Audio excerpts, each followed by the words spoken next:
नमस्कार दोस्तों, बहुत बहुत स्वागत करता हूं आप सभी का हमारे इस नए वीडियो में। अखिलेश यादव केजरीवाल के लिए प्रचार क्यों कर रहे हैं, ये बहुत बड़ा सवाल है। अखिलेश यादव पर तरस आता है, अखिलेश यादव की राजनीति पर तरस आता है कि अखिलेश दिल्ली में किसी सीट पर, एक सीट पर भी चुनाव नहीं लड़ रहे हैं। समाजवादी पार्टी का कोई भी कैंडिडेट दिल्ली में चुनाव नहीं लड़ रहा है, फिर भी बेगानी शादी में अब्दुल्ला दीवाना हो गया है। राहुल गांधी का साथ छोड़कर अब अखिलेश यादव ने केजरीवाल का साथ पकड़ लिया है। केजरीवाल के लिए जनसभा कर रहे हैं, केजरीवाल के लिए वोट मांग रहे हैं और कह रहे हैं कि इस बार बीजेपी को हराना है, इस बार केजरीवाल को आप लोग वोट करिए और बीजेपी की 70 की 70 सीटें हारेगी। वहीं कांग्रेस पार्टी अखिलेश यादव के इस कदम से नाराज है। दोस्तों, बड़ा सवाल यही है कि आखिर केजरीवाल के लिए, जिन्हें दलित मुस्लिम विरोधी कहा जाता है, उनके लिए अखिलेश यादव चुनाव प्रचार क्यों कर रहे हैं? क्यों अपने जिगरी दोस्त राहुल गांधी को उन्होंने नाराज कर दिया? और यह तब है जब केजरीवाल ने मुलायम सिंह यादव को सबसे बड़ा भ्रष्टाचारी बताया था। याद है आपको? एक बार की बात है जब केजरीवाल ने एक बेईमानों की लिस्ट जारी की थी जिसमें मुलायम सिंह यादव का भी नाम था। तो बड़ा सवाल यही खड़ा हो रहा है कि अखिलेश ने केजरीवाल के लिए जनसभा क्यों की, रोड शो क्यों की, क्यों उनके लिए वो चुनावी कैंपेन दिल्ली में कर रहे हैं। शुरुआत की आज, अगर इसमें कोई ईमानदार हो, गलती से आ गया हो तो बता देना, नहीं तो मैंने देश के बेईमानों की लिस्ट बनाई थी। HD कुमारस्वामी, चिदम्बरम साहब, अलगिरी, कनिमोई, मुलायम सिंह यादव, अनु टंडन, इनका स्विस बैंक के खाते निकले थे इनके। ये जानते हुए भी कि केजरीवाल ने मुलायम सिंह यादव जी का अपमान किया था। क्या ये बात अखिलेश यादव को नहीं मालूम है कि इन्होंने मुलायम सिंह को भ्रष्टाचारी, बेईमान कहा था? तरस आती है ऐसे नेताओं पर जो विचारों से समझौता कर लेते हैं और किसी को भी अपना समर्थन दे देते हैं। अखिलेश यादव को क्या दिल्ली में चुनाव प्रचार करना चाहिए? आप लोग इस कदम को कैसे देखते हैं? आप लोग भी कमेंट करिएगा। इस बीच मायावती जी ने राष्ट्रपति के अभिभाषण पर तीखी प्रतिक्रिया दे दी है। जी हां दोस्तों, आपको बता दें कि लोकसभा चुनाव के बाद पहली बार बजट आने जा रहा है और बजट को लेकर सरकार जो है लोक लुभावन वादे दावे कर रही है और राष्ट्रपति ने लोगों को एक नई उम्मीद देने की कोशिश की। जब बजट पेश होता है तो उससे पहले राष्ट्रपति का अभिभाषण होता है। 18वीं लोकसभा के बजट सत्र के पहले दिन राष्ट्रपति द्रौपदी मुर्मू ने संसद के दोनों सदनों, लोकसभा और राज्यसभा के ज्वाइंट सेशन में अभिभाषण दिया। राष्ट्रपति मुर्मू ने अपने संबोधन की शुरुआत महाकुंभ हादसे पर वक्तव्य करते हुए की। राष्ट्रपति ने अपने संबोधन में केंद्र सरकार की योजनाओं की तारीफ की, खूब बढ़िया से तारीफ की है। कहा कि जो सरकार है अच्छे दिन ला रही है, सरकार ने सबका जीवन बदल दिया है।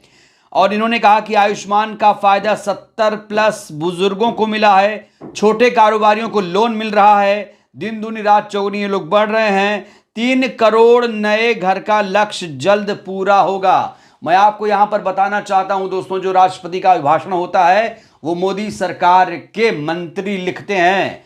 सरकार ही भाषण लिखती है और उसे राष्ट्रपति राज्यसभा और लोकसभा के सांसदों के सामने पढ़ देता है। यही है राष्ट्रपति का अभिभाषण। और राष्ट्रपति का जो अभिभाषण होता है वो सरकार का वचन होता है। बड़ा सवाल, राष्ट्रपति ने इसमें कोई संशोधन क्यों नहीं किया? क्यों नहीं उन्होंने खुद से कुछ बात कही? क्या सरकार जो लिखकर दे देगी राष्ट्रपति को वैसा पढ़ देना चाहिए? ये बड़ा सवाल है। इस बीच मायावती जी की राष्ट्रपति के अभिभाषण पर तीखी प्रतिक्रिया आई है। मायावती जी ने राष्ट्रपति के अभिभाषण पर बजट को लेकर तीखी प्रतिक्रिया देते हुए कहा है कि लोकसभा चुनाव के बाद संसद के पहले बजट सत्र के उद्घाटन में राष्ट्रपति महोदया का अभिभाषण देश में जबरदस्त महंगाई, गरीबी, बेरोजगारी, GST कर बोझ, घरेलू बचत में कमी आदि से त्रस्त करोड़ों गरीब, मेहनतकश और मध्यम वर्ग बहुजनों हेतु राहत और उम्मीद तो दूर, सांत्वना वाला भी कम है। साथ ही उन्होंने कहा कि केंद्र की नीति मुट्ठी भर बड़े बड़े पूंजीपतियों और धन्ना सेठों की संख्या बढ़ाने और उन्हें हर प्रकार का लाभ पहुंचाने के बजाय गरीब, मजदूर, किसान, मध्यम वर्ग आदि बहुजनों का दुख दर्द मिटाने पर केंद्रित होना जरूरी है, तभी आगे जनहित संभव है। सर्वजन हिताय और सर्वजन सुखाय के बिना देश हित अधूरा है। बहन जी ने कहा कि जब तक सभी लोगों का कल्याण नहीं होगा, जो हमारा नारा है अगर वो साकार नहीं होगा, तो फिर ये सब छलावा है, जनता के साथ सिर्फ और सिर्फ धोखा है। और राष्ट्रपति महोदया को आईना दिखाने का काम किया है मायावती जी ने।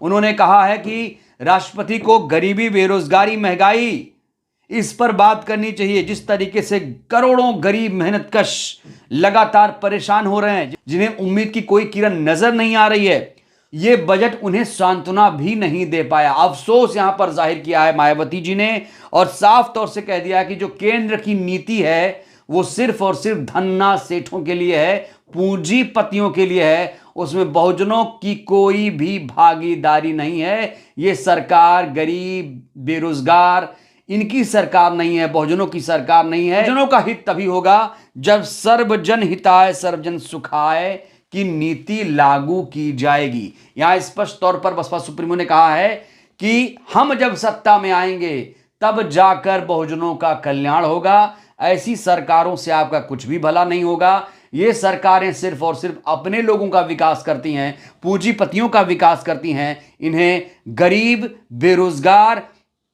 पीड़ित, शोषित से कोई भी मतलब नहीं है। तो मायावती जी इस समय मुखर हो गई हैं, बिल्कुल सरकार पर तीखा हमला बोल रही हैं। हालांकि जो टीवी मीडिया है, गोदी मीडिया है, वो ये खबरें आपको नहीं दिखाएगा, वो तो सिर्फ और सिर्फ बसपा सुप्रीमो की आलोचना ही करेगा।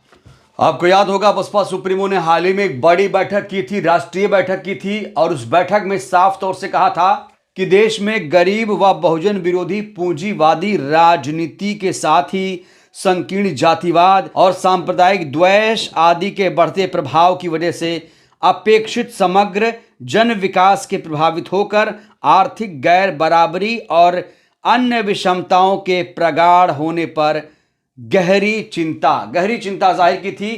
क्योंकि इस सरकार में क्या हो रहा है कि अमीर और अमीर होता जा रहा है, गरीब और गरीब होता जा रहा है।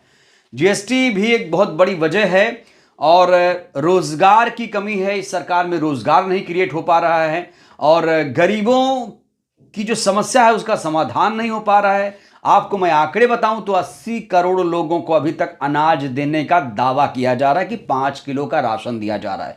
अगर मान लीजिए कि ये बात सच है तो फिर 80% जो जनता है, 85% वो आज भी गरीबी का दंश झेल रही है। इसका मतलब तो यही हुआ, तो उन 85% 80 करोड़ लोगों को आत्मनिर्भर सरकार कैसे बनाएगी, ये बहुत बड़ा सवाल है।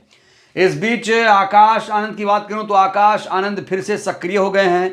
आकाश आनंद को एक बहुत बड़ी जिम्मेदारी बहन जी ने दी है। आपको याद होगा आकाश आनंद की इस समय बहुत ज़्यादा तारीफ हो रही है और बहन जी ने उन्हें अब राष्ट्रीय लेवल का नेता बना दिया है। एक हिसाब से देखा जाए तो आकाश आनंद को बसपा सुप्रीमो ने बड़ी जिम्मेदारी दी है। वैसे आपको बता दें कि आकाश आनंद पहले से ही मायावती जी के उत्तराधिकारी हैं, नेशनल कोऑर्डिनेटर हैं, लेकिन कहा जा रहा है कि उन्हें अब और ज़्यादा पावरफुल कर दिया गया है। अब वो बड़े बड़े फैसले भी ले पाएंगे, चाहे महाराष्ट्र हो, झारखंड हो, बिहार हो, दिल्ली हो, तमाम जो फैसले होंगे वो आकाश आनंद भी ले पाएंगे। और आकाश आनंद का जो कद है और बढ़ाया गया है पिछली बैठक में।